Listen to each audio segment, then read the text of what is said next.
आउटल दूधवा सूरुज देवा गईले से कहाँ में बिलमला सूरुज देवया रगिया के रहे बेर आवत में रहली गे ते बाई नदिया के तीर अंधरा तीरियवा गे ते बाई रहिया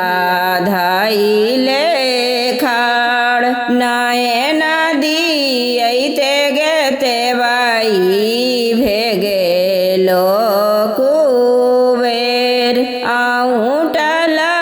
दूधवा जी दीनानाथ भेगे लो से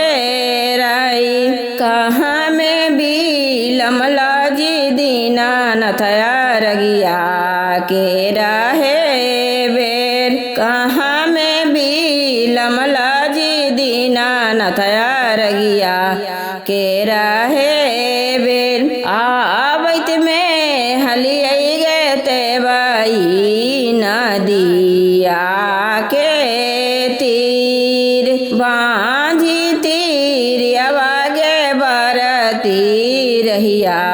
धाई ले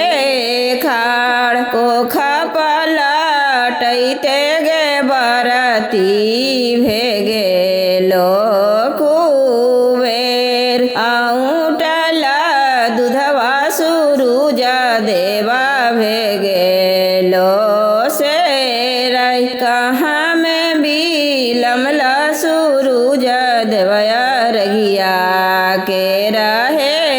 बेर आवत में रहली गे ते बाई नदिया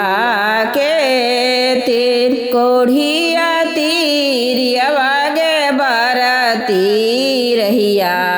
धाई ले खाड़ काया पलटैते गे बरती भेगे लो